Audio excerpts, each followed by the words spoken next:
I used to think having a gifted older brother was something to be proud of. You know, like one of those badges you wear around at school. My brother goes to MIT, or he won the science fair 3 years in a row. Except in my case, it was all anyone ever talked about. My name's Evan. I'm 24 now, but this story starts a few years ago, back when I was 19 and freshly dropped out of college, sitting at the kitchen table with a notebook full of half-baked startup ideas and a family that looked at me like I'd joined a cult. To be fair, I wasn't exactly making a compelling case for myself at the time. I had just left my second year of computer science at a mid-tier college because I realized I couldn't take another semester of theory-heavy lectures while my brain was spinning with real-world ideas I actually wanted to build. It wasn't a dramatic exit. No big explosion, no viral post about leaving the system, just a quiet decision that I'd rather try and fail on my own terms than spend 4 more years preparing to maybe start afterward. But my family? They took it personally. Especially my brother, Kyle. Kyle is 3 years older than me, and for as long as I can remember, he's been the golden child. Perfect SATs, full ride to Stanford, summer internships at places like Tesla and Google, and a LinkedIn page that probably gives venture capitalists goosebumps. My parents worshiped the ground he walked on, and I mean that literally. There's still a framed photo of Kyle shaking hands with Elon Musk in our living room. Meanwhile, I think the only framed photo of me is a blurry elementary school soccer picture stuck on the fridge with a cracked magnet. When I told them I was leaving college, Dad just sighed and walked out of the room. Mom said, "Are you having a breakdown?" But Kyle? Kyle laughed. Actually laughed. He leaned over the kitchen counter, still in his perfectly pressed dress shirt from some networking event he'd just come from, and said, "So what? You're gonna build the next Facebook from Grandma's garage." He didn't even try to hide the smirk. I could feel my ears burning, but I didn't say anything. Not yet. That night, I stayed up sketching out the rough framework of an app I'd been thinking about for weeks. A platform to help independent tutors monetize and scale their services without needing to go through giant companies like Udemy or Coursera. It was a niche idea, but I saw something in it. I had a few friends who tutored on the side and always complained about how much these platforms took in fees. I wanted to build something lean, simple, and peer-to-peer. For the next 3 months, I lived like a ghost in that house. I coded during the day, watched tutorials at night, and only emerged from my room for food and coffee. I was broke, jobless, and rapidly losing the respect of everyone around me. Kyle would pop by every couple of weeks and ask how my tech empire was going with that smug tilt of his head, like he couldn't wait to see me crash and burn. But I kept working. Eventually, I got something usable. Not pretty, but functional. I called it Clarity Link. I even onboarded a couple of real tutors from a Reddit thread, just to test it. They liked it. They actually liked it. One of them messaged me and said it felt more human than anything else they'd used. That one line kept me going for another month. Then one day, Kyle knocked on my door, which was weird. He never came to my room. Usually, he barked from the hallway or texted like I was some distant cousin he barely tolerated. But this time, he came in with a mug of coffee and a sudden interest in what I'd been working on. At first, I didn't think much of it. Maybe he was trying to be supportive for once. He asked questions, good ones, actually, about scalability, payment processing, what market I was targeting, how I planned to deal with regulations around online education. I was surprised. It felt like, for the first time, he saw something in me that wasn't just a screw-up younger brother. We ended up talking for almost 2 hours. Looking back, I should have been more careful. Over the next few weeks, Kyle started showing up more often. At first with casual curiosity, then with feedback, then ideas. He mentioned he was working on a thesis project for one of his graduate classes that kind of aligned with some of what I was doing. He asked if he could look at my pitch deck, not to steal, of course, but just to see how I was structuring it. "I want to give you pointers," he said. I was hesitant, but this was my brother. I mean, we had our differences, sure, but we shared bunk beds for 10 years. We used to team up to sneak cookies at night. I figured, maybe this is what growing up looks like. Maybe he's finally seeing me as an equal. I shared the deck. I even walked him through the slides. Big mistake. A few weeks later, he stopped replying to my texts. At first I assumed he got busy. He was graduating soon, probably swamped with finals and job interviews. But then I saw a post on LinkedIn. Kyle's LinkedIn. That made my stomach drop. It was a photo of him standing in front of a whiteboard, mid-pitch, in one of those startup incubator meeting rooms, with the caption, "Excited to introduce PeerLink, a platform connecting educators with learners in a more equitable, decentralized way. Built with passion." Stay tuned. PeerLink. PeerLink. My app was called ClarityLink. I clicked through the slideshow he posted. My hands were shaking. It was my pitch. My exact pitch. Word for word. Even the diagrams. Even the tagline. Decentralizing education, one lesson at a time. I stared at the screen, heart pounding, mouth dry. I scrolled to the comments. Genius idea, Kyle. Brilliant execution. Can't wait to invest. One of the top comments was from a former Stanford professor. Let me know when your seed round opens. My vision blurred. I spent the rest of the night pacing my room like a maniac, flipping through my notes, my prototypes, everything I'd built. I knew what this meant. If Kyle was presenting this in a formal incubator setting, it meant he'd already filed the pitch under his name. Maybe even the IP. Maybe more. But the worst part? My parents were proud. When I brought it up to them the next morning, told them that Kyle had copied my project, they acted like I was being petty. Mom said, "You should be flattered he thought it was good enough to pursue." Dad added, "You should have done more with it. You let it sit on your laptop for months." I was stunned. "Wait," I said, "you're seriously okay with this? You're okay with your son stealing from your other son?"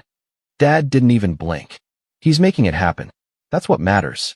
I wanted to scream, but instead, I just left. I packed up my things, drove 3 hours to a friend's couch, and didn't look back. That was the day I realized something important. Kyle wasn't just arrogant or entitled. He was dangerous. And if he thought he could steal from me and get away with it, he had no idea who he was dealing with. And I had no idea, then, just how far he would take it, or how far I'd have to go to get it all back. I spent the first night on my friend Ben's couch staring at the ceiling, replaying every conversation I'd had with Kyle over the last few months like a detective combing through surveillance footage.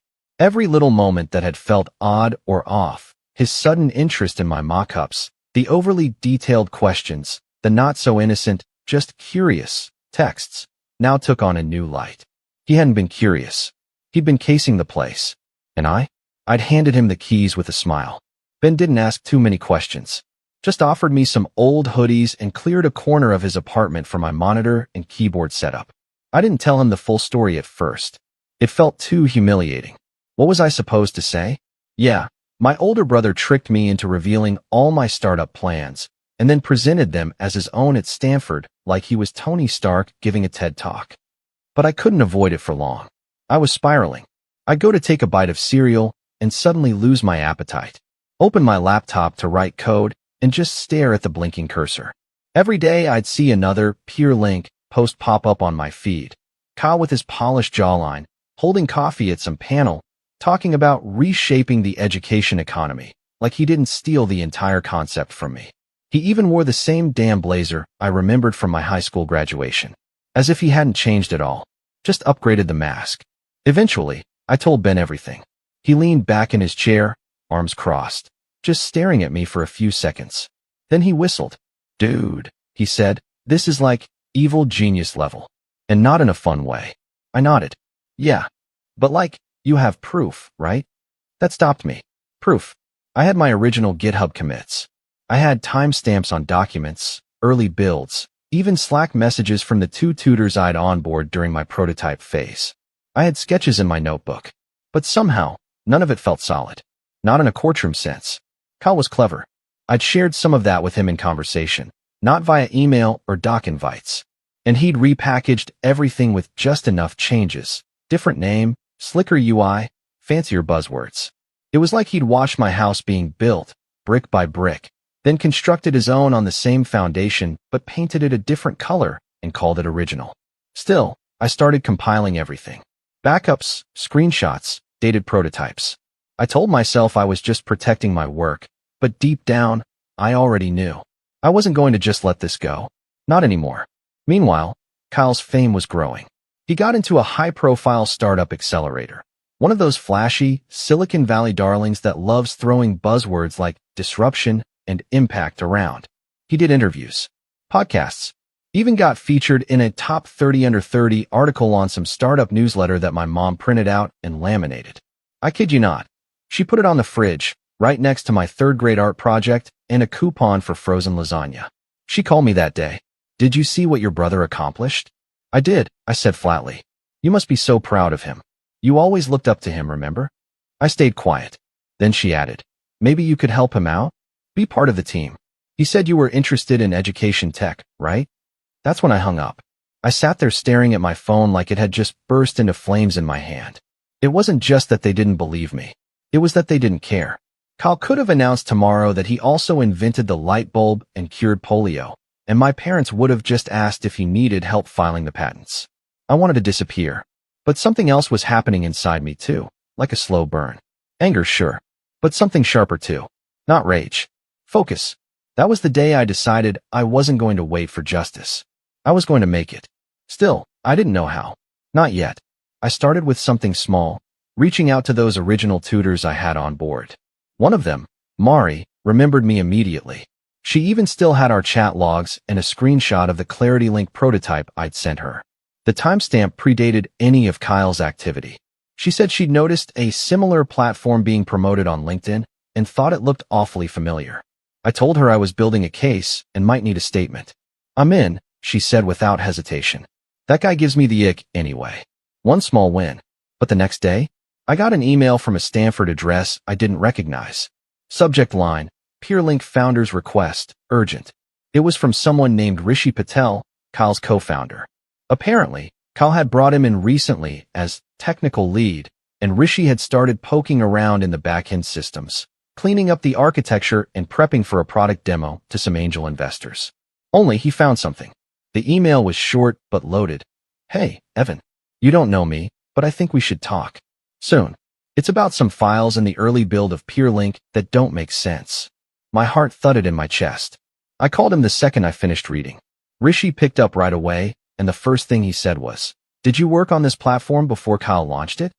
I paused. "Yes. I built the whole thing." "What?" "I thought so," he said. "Because some of the code comments, they're signed Evan_dev and date back to before Kyle even got accepted into the incubator. Some modules are identical to a GitHub repo I found under your name." He sounded nervous. "I didn't want to believe it," he continued. "But I ran the diffs myself. The entire initial build was forked from your project." He changed the repo name, rewrote the comments, and wiped the commit history. "Sloppy job, honestly." I was silent. "I don't know what you want to do with this," he added. "But I'm out. I'm not risking my name for some guy who built his house on someone else's blueprints." I thanked him. Then I hung up. Then I screamed into a pillow. Because this changed everything. This wasn't just inspiration theft. This was code theft. Actual, verifiable IP infringement. Now, I had the proof. But then, not even 24 hours later, Kyle called me. He never called me. Not once since all of this had started. His voice was weirdly calm, like the kind of calm a surgeon has right before delivering bad news. "So," he said, "Rishi told me he reached out." I didn't answer. He sighed. "Look, I get it. You're upset. I may have overstepped, okay? But the product's already out there now. I've done the hard work of scaling it. The team's growing. Investors are excited. If this becomes a legal thing, nobody wins." "Is that supposed to be an apology?" I asked. "I'm saying," he said, "maybe there's another way." Silence. Then he added, "I'll give you a cut. 5% equity. Maybe even 10. I actually laughed. Laughed out loud. 10%. I said, "You think this is about money? You're not going to get anything otherwise," he said. "No one will believe you. I've got lawyers. A company. A name. You have some code on your laptop and a few emails. Come on, Evan. Be smart." He said it with that same tone he used to use when we were kids, like I was the stubborn little brother refusing to give up the controller after losing in Mario Kart. Like he was doing me a favor. I hung up on him too. But this time, I didn't feel helpless. I felt like a loaded slingshot. And Kyle? He'd just pulled the band all the way back. A week later, I got my chance. I'd been quietly sending out a few feelers, nothing loud, just some direct messages to startup blogs, a couple of tweets with vague threads about plagiarized code, and one private email to the startup accelerator PeerLink was part of. Most people ignored me, but one blog bit. It was small, run by this journalist named Tanya who had a column called Silicon Valley Shadows, where she did exposés on shady practices in the tech world. She called me at 10 p.m. on a Thursday and listened to the whole story. Every detail, every file, every screenshot. By the time I was done, she was silent for a long time. Then she said, "You know what the craziest part is?" "What?" "This is going to be huge." She was right. But I didn't know then that Kyle still had one more betrayal up his sleeve. Something so cold-blooded, it would make everything before it feel like child's play. And when it happened, it broke something in me. I wish I could tell you that after that phone call with Tanya, the journalist, everything started turning around. That justice came knocking, Kyle got exposed, and I walked out of the shadows triumphant. But that's not how these stories go. Not in real life. In real life, things get worse before they get better. It started with the article. Tanya published it a week later under the headline, "The Brother Behind the Code: How a Stanford Startup May Have Been Built on Stolen Work." It was long, detailed, and filled with screenshots. She quoted timestamps from my original commits, Mari's testimonial, Rishi's code diffs. She included redacted emails. Even a side-by-side comparison of PeerLink and ClarityLink's UI elements. There was no denying it. And for a moment, I thought that was it. The match had been struck. Now all I had to do was watch the fire spread. But Kyle was ready. The same morning the article dropped, PeerLink's official Twitter account posted a slick press statement. "We are aware of false claims circulating online and take intellectual property accusations seriously. PeerLink is built entirely on original work, and our legal team is handling the matter. We remain committed to empowering educators around the world." False claims. He called my work false claims. I read that statement a dozen times, each word hitting like a slap. And then came the calls. Not from family. No, they stayed suspiciously quiet, but from investors, from people I didn't know, asking for proof, for clarification, for a reasonable explanation. Some were polite. Some weren't. One VC left a voicemail saying, "I should be careful with the allegations I'm making unless I want to get sued into the dirt." I saved that voicemail because it marked the start of the worst month of my life. Suddenly, I was the thief, the jealous dropout, the nobody trying to ride the coattails of a Stanford golden boy. Reddit threads tore me apart. Twitter trolls quoted the article just to mock it.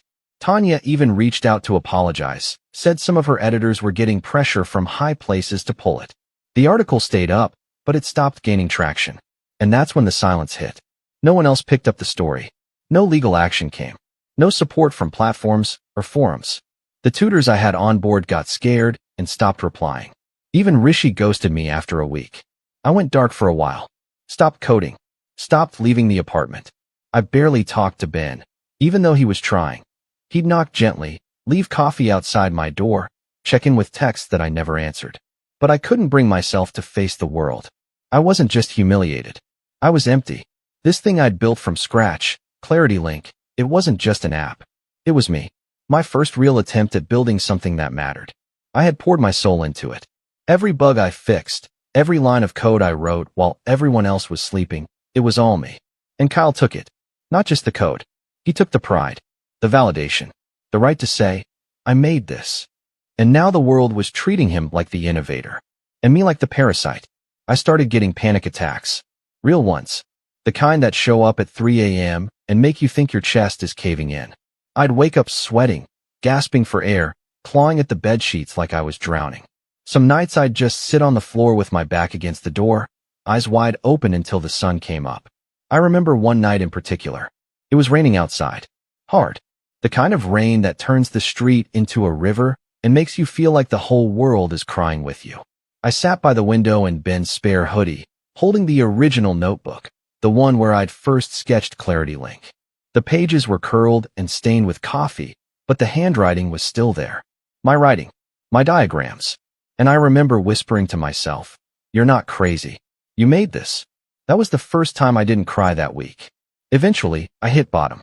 And strangely, that's when things started to change. Ben sat me down one morning with 2 cups of coffee and a breakfast burrito he barely knew how to cook. He didn't ask if I was okay. He just slid a laptop across the table. "Look," he said, "I know it feels like you lost. But you didn't. You still have the code. You still have the skills. You still have you. So either you sit here and rot, or you rebuild." I didn't say anything. He unwrapped the burrito. "Start over, Evan. Start smarter." The idea sounded insane at first. Why would I build again when Kyle had already poisoned the entire market? Why try to breathe life into something that had already been stolen and twisted? But then I opened my laptop. I clicked on my old folders, my backup files, my diagrams, and I saw something. There was still value here. Not just in the app, but in the idea. Clarity Link wasn't just a prototype. It was a vision. PeerLink was bloated and corporate and too VC polished. My version was lean, community-driven, real. And more than that, it wasn't just tutors anymore. I started thinking bigger. There were thousands of creators out there, artists, coaches, translators, fitness instructors, all trying to monetize one-on-one sessions without giving away a chunk to middlemen. What if Clarity Link became something broader? A platform for anyone to sell personalized expertise directly? I spent the next 6 weeks rebuilding from the ground up. New brand, new name, new structure. I called it Signal Spark. Ben helped me register a domain. A friend from college I hadn't talked to in years helped with the front-end polish. I tapped a guy from Reddit to help with a more secure payment system. Slowly, quietly, we stitched together a product. No ads, no social media posts, no drama. I wasn't trying to fight Kyle anymore. I was trying to outlast him. In the meantime, I also took some advice from a lawyer friend of Ben's. We organized all the IP evidence, filed copyright claims, laid down some early legal groundwork, not to sue immediately, but to be ready. Every time I thought about Kyle's smirk, I imagined what it would feel like to wipe it off his face in front of people who used to worship him. But that day would come later. Right now, I was still rebuilding. And rebuilding meant starting small. I launched Signal Spark in beta mode, just 10 users. All people I knew or had been referred to by friends. I wanted feedback, bug reports, real usage data. No flashy onboarding or VC decks. Just a quiet test. And the crazy thing? They loved it. One guy, a guitar coach from Toronto, said it helped him double his weekly bookings. Another, a language tutor in Berlin, messaged me saying, "This feels like the future." Little by little, Signal Spark started growing. I didn't need a launch party. I didn't need hype. I just needed users who actually cared. And I had them. One night, around 2 a.m., I looked at the live dashboard and saw a notification, 100th session completed. I just sat there and stared at the number. 100 real sessions. No PR team. No Stanford credentials. No billion-dollar valuation. Just me. And my work. And then, right as things were stabilizing, the call came. It was from my dad. That alone was rare. I answered cautiously. "Hey." His voice was tight. Not angry. Not excited. Just tense. "You need to come home," he said. "Now." "Why?" "It's Kyle," he said. "Something's happened." There was a pause. Then he added, "And I think you're going to want to see it for yourself." I hung up. And I stood there, phone still in hand, heart racing. Because something told me. This was the moment everything would change. The drive home felt surreal. It had been almost 5 months since I left. 5 months of silence, bitterness, and distance carved by betrayal. I wasn't even sure why I agreed to go back. Maybe I wanted to see for myself if something had really changed. Or maybe a part of me still wanted to be seen, not by Kyle, but by the parents who had written me off like some failed lottery ticket. It was a 3-hour trip down winding highways and through empty suburbs that hadn't changed a bit. Same potholes, same gas station with the broken ice machine, same sleepy neighborhoods where the only difference between Tuesday and Sunday was how long the mail took to arrive. But I wasn't the same. When I finally pulled up to the house, I didn't feel like a son coming home. I felt like a man walking into a boardroom he was about to quietly dismantle. My dad opened the door before I knocked. He looked older, more tired than I remembered, a line of worry between his brows that hadn't been there before.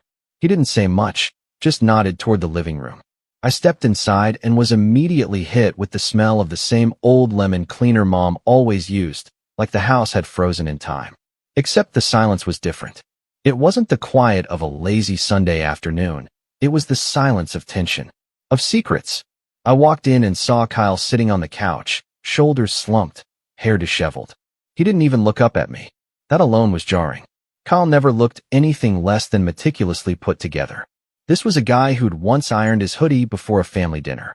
But now, he looked like he hadn't slept in days. Mom stood nearby, arms folded, eyes darting between us like she was waiting for a bomb to go off. No one spoke at first. Then Kyle muttered, "They pulled out." I blinked. "Who?" "The investors," he said. "All of them." PeerLink's seed round collapsed. The accelerator dropped us. Our legal counsel backed out. It's all gone. I just stood there. It took everything in me not to smile. Dad cleared his throat. Apparently, one of the lead VCs got access to the code audit logs, and that journalist resurfaced her article with some new updates. It snowballed. Kyle finally looked up at me then, and for the first time in my life, he didn't look superior or smug. He looked scared. "You did this," he said, voice barely above a whisper. "No," I said. "You did this. I just stopped covering for you." He didn't respond, just stared at the floor like it might open and swallow him whole. Mom spoke next. "Can't you just let this go? You made your point. What's the point of destroying your own brother's life?" I turned to her, incredulous. "You think I'm destroying his life? He stole from me, lied to everyone, used me. He was just trying to make something of himself," she snapped. "You don't understand the pressure he's been under. You're so focused on revenge." I cut her off. "No, I'm focused on the truth." And for once, Dad didn't defend her. He just looked away. That's when I knew. They weren't calling me home to warn me or apologize. They were hoping I'd stop, that I'd back off now that the empire was crumbling. But I wasn't done, because this wasn't about public shaming anymore. This wasn't about the investors or the news articles or Twitter commentary. This was about setting the record straight, permanently. After I left that night, I called Ben. "Is it time?" he asked. "Yeah," I said. "Let's build the presentation." We spent the next few weeks planning everything. This wasn't about rubbing Kyle's nose in failure. It was about reclaiming what I built. For real. No more whispers. No more, "maybe he helped" rumors. I wanted the world to know exactly how PeerLink was born and exactly who gave it life. The opportunity came faster than I expected. Tanya, the journalist, reached out again. Apparently, the article had found its second wind after the VCs pulled out, and now a few tech ethics forums were buzzing with interest. One of them was hosting a panel in San Francisco, Ethics and Innovation. Who really owns the idea? She asked if I wanted to speak. At first, I hesitated. Public speaking wasn't my thing. My palms got sweaty reading off index cards in high school. But this wasn't about giving a TED Talk. This was about planting a flag. "I'm in," I told her. Ben and I spent hours rehearsing. We didn't just want to tell a sad story about a brother stealing from his sibling. We wanted to show it. The receipts, the emails, the side-by-side comparisons, the Slack logs. Rishi even sent a written statement verifying everything he'd seen. We weren't just presenting a sob story. We were presenting evidence. The panel was scheduled for a Thursday afternoon. Tech writers, startup founders, a few venture firms, even students from Stanford and Berkeley. Tanya said some of the people who originally backed Kyle might even be in the audience. Perfect. That morning, I stood backstage in a dark blue button-down, staring at the spotlight as the moderator introduced the session. My hands were cold, my throat dry. But when I stepped out and saw the room full of eyes looking up at me, something inside clicked. This wasn't fear. It was clarity. I started with a simple sentence. "Hi, I'm Evan, and I'm the guy behind the app you probably know as PeerLink." There was a ripple of whispers. And then I told the story. No embellishments. No melodrama. Just facts. Dates. Screenshots. Descriptions. I walked through the early days of Clarity Link, how I shared it with my brother, how he mirrored the code base, how he tried to erase the origins but couldn't scrub the details. And then I dropped the final slide. Signal Spark, built by creators, for creators. From the ground up. No middlemen. No lies. The applause didn't come right away. But when it did, it wasn't just polite. It was real. After the panel, people came up to shake my hand, ask questions, invite me to coffee. One founder said he wanted to talk partnerships. Another said, "I've seen dozens of pitch decks this year, and yours is the only one that felt like it came from the heart." I walked out of that building lighter than I'd felt in months. Not just because I'd won a battle, but because I had finally stepped out of Kyle's shadow. But Kyle wasn't done. Because a week later, I got served a formal legal notice. Kyle was suing me for defamation. It was ridiculous. Every claim I'd made was backed by logs and files and dated documentation. But this wasn't about winning in court. It was about intimidation. He was hoping to drown me in legal fees, force me to settle, shut me up. But what Kyle didn't know was that while he'd been busy pretending to be a founder, I'd quietly become one. Signal Spark had just secured its first round of funding, real funding, from ethical backers who believed in transparency, not corporate spin. We weren't flush with cash, but we had enough to fight back. And I was ready. I wasn't the same kid he'd mocked in the kitchen for dropping out. I wasn't the ghost coding in silence while he gave interviews. I was building. I had traction. I had proof. And soon, I'd have something even better. The upper hand. Because Kyle had made a fatal mistake. He brought the fight to me, in public. And now, I was going to dismantle his last shred of credibility. In front of the one audience he could never afford to lose. I didn't flinch when the legal notice arrived. If anything, I smiled. Because Kyle had finally played his last card, and it was weak. A defamation suit against me, a man with logs, source code, contracts, backups, witnesses, and receipts, was like throwing a wet match onto a bonfire and expecting it to snuff the flames. Still, I didn't act impulsively. We let it sit. My lawyer, Nina, a quiet, unshakable beast of a woman with the precision of a scalpel, reviewed the filing. She blinked once after reading the claims and said, "He just handed us the microphone. You ready to talk?" "More than ever," I said. Step 1 was simple. File a countersuit. Copyright infringement. IP theft. Fraudulent misrepresentation. We attached everything. The original Clarity Link files. Metadata from my GitHub repo. Chat logs. Rishi's audit. Mari's testimonials. Tanya's updated article, now with over 100,000 shares. The conference footage. Ben's notarized statement from the early prototype phase. And then we did what Kyle would never expect. We took it public.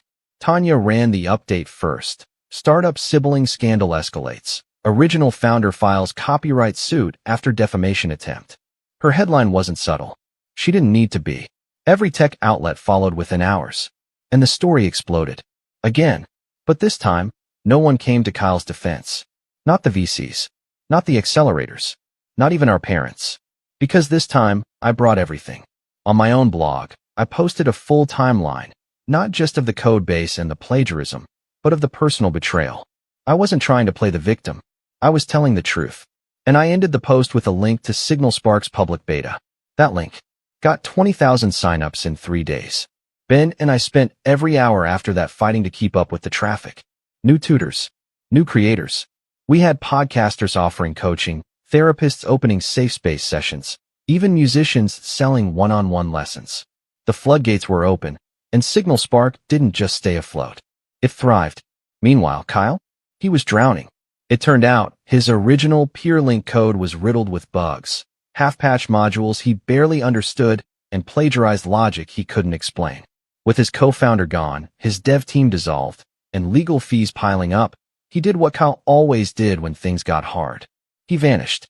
By the time we got to court, he had already lost the public battle. Now he was about to lose the legal one. I sat in the courtroom across from him, the same room where they called roll and read out cases in that stiff, echoing voice. Kyle wouldn't even look at me. He looked hollow. No fancy blazer. No confident smirk. Just a deflated shell in a cheap suit his lawyer probably picked out for him. The judge was methodical, quiet, focused, and mercilessly efficient. The evidence was stacked too high to ignore. Our claim was airtight. Kyle's countersuit crumbled under 5 minutes of cross-examination. He admitted, under oath, that he had accessed my prototype and took inspiration from it. Inspiration, he said. The judge interrupted. Are you aware that copying code, UI structure, and user flow verbatim, even from a sibling, constitutes theft? Kyle nodded. His lawyer didn't even try to object. Judgment was ruled in my favor. Kyle was ordered to pay damages. The court mandated him to issue a public retraction, take down PeerLink entirely, and cease development of any related educational tech based on the Clarity Link source for a minimum of 5 years. But none of that was the real victory. The real victory came a week later. My parents called. I didn't answer the first time, or the second. On the third, I picked up. My mom's voice was thin, uncertain. Evan, we read the article. Everything. We didn't know how bad it was. We didn't understand. No, I said. You didn't want to understand. There was silence. Then a small, broken sentence. We're proud of you. It didn't feel warm. It felt late. I didn't build Signal Spark to make you proud, I said. I built it because I had something real to offer. You just couldn't see it until strangers told you it mattered. Another silence. Then, we miss you. I ended the call without responding. Because some things, once broken, don't go back the same way. Signal Spark kept growing. Within a year, we had over 50,000 active users. A new office. A real team. We stayed independent. No VC interference, no corporate corruption. Just creators supporting creators. And every time someone asked how it started, I told the truth. Not to gloat, but because truth matters. A year later, I was invited to speak at another panel. Resilience in Tech. Building after betrayal. I stood on the same kind of stage Kyle once dreamed of, in front of a sold-out room. I looked out at all those young founders, some scared, some skeptical, all hungry, and told them the story. All of it. I ended with the same line I told myself that night on Ben's couch, back when I felt like nothing. You're not crazy. You made this. Afterward, a kid maybe 19, just like I was, came up to me, hands shaking, eyes wide. My brother's trying to take credit for something I built, he said. No one believes me. I handed him my card. Now someone does. Last I heard, Kyle moved across the country. Took some forgettable job in middle management. Deleted most of his social media. He never tried to rebuild. Never apologized. And I never needed him to. Because I didn't rebuild to get revenge. I rebuilt to remember who I was before they made me forget. And when I look back now, at the theft, the silence, the laughter, the courtroom, the applause, I don't feel bitter. I feel clear. Because when you build something with your own hands, no one can take that away from you. Not forever. Not even family. And when the truth finally shows up to the table, it doesn't shout. It just sits down, and everyone else goes quiet.